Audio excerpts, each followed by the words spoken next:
So ఇప్పుడు వేదిక మీదకి so back to back blockbusters, back to back సక్సెస్లు, బ్యాక్ టు బ్యాక్ పాటలు, ఆ పాటకి ఆయన అందించే లిరిక్స్ ఎక్కడ విన్నా కాసర్ల సామన్న మాట వినపడుతూ ఉంటుంది, ఆయన పాట వినపడుతూ ఉంటుంది. ఆలస్యం చేయకుండా కాసర్ల సామన్న వేదిక రాస్తుగా స్వాగతం పలుకుతున్నాము.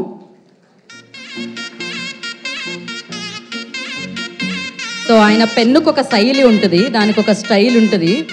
సో అందుకనే అన్ని సక్సెస్లు అది చూస్తుంది. అందరికీ నమస్కారం అండి. ముఖ్యంగా బ్రహ్మాజీ గారికి, ధన్యా బాలకృష్ణ గారికి, మణి గారికి, మిగతా ఆర్టిస్టులందరికీ, మా రచ్చ, మా బాపు కొమరయ్యకి, అన్న వివారెడ్డి అన్నకి, అందరికీ నమస్కారం. నిజంగా నేను ఈరోజు సినిమా రంగంలో ఉండడానికి ముఖ్య కారణం మా బాపు, మా నాన్న. ఎందుకంటే మా నాన్నగారు రంగస్థల నటులుగా, సినిమా నటులుగా దాదాపు ఒక 25 సినిమాల్లో నటించి ఆయన ఒక 5 సంవత్సరాలు మద్రాసులో, అప్పటి మద్రాసులో ఇప్పటి చెన్నైలో చాలా కష్టాలు పడి నిలదొక్కోలేక, అప్పటికే మేము ముగ్గురం పిల్లలం, మా భవిష్యత్ ఏమైపోద్దో అని చెప్పి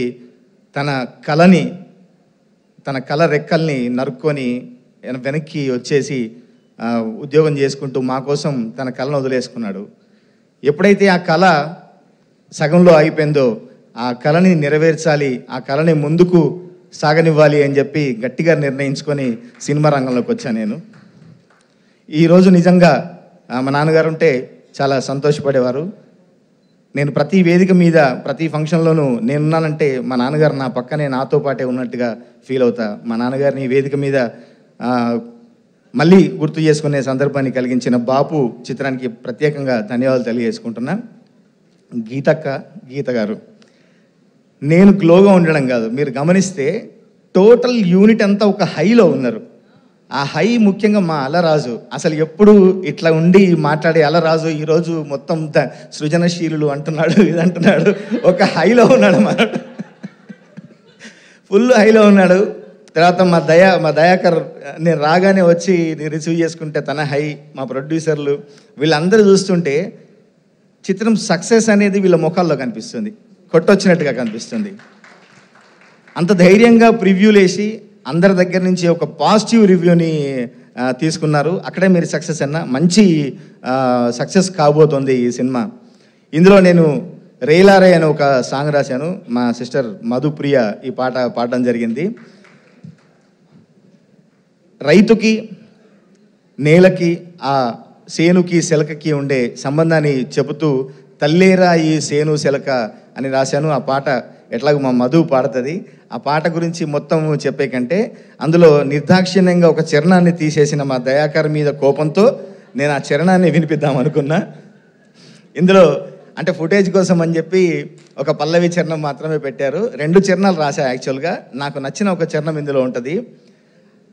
తల్లి తన కడుపుల్లో బిడ్డల్ని ఎలా పొదుపుకుంటుందో, ఎలా సాదుకుంటుందో, నేల కూడా ఆ పంటని తన బిడ్డ కంటే ఎక్కువగా తన కొంగున, తన ఒడిలో దాచుకుంటుందని చెబుతూ ఆ తల్లి ఎన్ని కష్టాలు పడ్డదో ఒక చరణంలో చెప్పాను నేను. ఎరువులు మందులు ఎన్నెన్నో తనువును బాధిస్తున్నా, పేగున పెరిగే పిల్లల కోసం భరించేనమ్మా, పురుగులు చీడలు ఇంకెన్నో పీల్చి పీడిస్తున్నా, పురిటి నొప్పుల ముందెంతంటూ మురిసే నేలమ్మ, పొత్తిల్లో కన్నబిడ్డని ఓసారి హత్తుకున్నదో, ఇన్నాళ్ళు పడ్డ కష్టము మరిసేనమ్మా, చేతుల్లో సంటి పాపను మనసారా హత్తుకుంటదో ఓ పత్తి పువ్వుల్లా, రే రేలా రేలా రేలా పైరేవుగెను ఉయ్యాల, ఈ సల్లా గాలులు పాడే జోల పాటల్లా, రే రేలా రేలా రేలా ఎన్నెల ఎలుగులు సల్లేలా, తన మోమే మురిసేనంట ఎన్న ముద్దల్లా అని ఆ నేల గురించి చెప్పే అవకాశం నాకు బలగంలో పల్లె గురించి చెప్పే అవకాశం దొరికింది, బాపులో నేల గురించి చెప్పే అవకాశం దొరికింది. ఈ సినిమా నిజంగా బలగం ఎంతగా జనాల్లోకి చొచ్చుకుపోయిందో ఈ చిత్రం కూడా అంతే సక్సెస్ కావాలని, జనాల్లోకి చొచ్చుకుపోవాలని మనస్ఫూర్తిగా కోరుకుంటున్నా. ఇంకా మా ధ్రువన్ 2016లో ఒక 3 మిత్రుల ప్రయాణం మొదలైంది. భీమ్స్, రఘురామ్ అండ్ కాసర్ల శ్యామ్. ఆ 3 ప్రయాణం ఈరోజు కూడా ఒక మిత్రులు అంతా కలిసికట్టుగా మేముంటూ ఈ రంగంలో ఒకరి కోసం ఒకరని నిల్చున్నాము. రఘురామ్ ఒక సంగీత దర్శకుడిగా ధ్రువన్ అనే పేరుతో, ఒక గాయకుడిగా, ఒక రచయితగా, ఒక గీత రచయితగా ఎంతో టాలెంట్ ఉన్నవాడు. ఈరోజు తన ప్రయాణాన్ని మెల్లిమెల్లిగా సాగిస్తున్నాడు. ఖచ్చితంగా ఈ సినిమా తర్వాత గట్టిగా వినిపించే పేరు అవ్వబోతుంది. రాజా, నీకు ఆల్ ద బెస్ట్ చెప్పుకుంటూ ఈ సినిమా నీ కెరీర్లో మంచి మైల్ స్టోన్ కావాలని మనస్ఫూర్తిగా కోరుకుంటూ అందరికీ మరొకసారి ధన్యవాదాలు తెలియజేసుకుంటూ thank you very much. Thank you.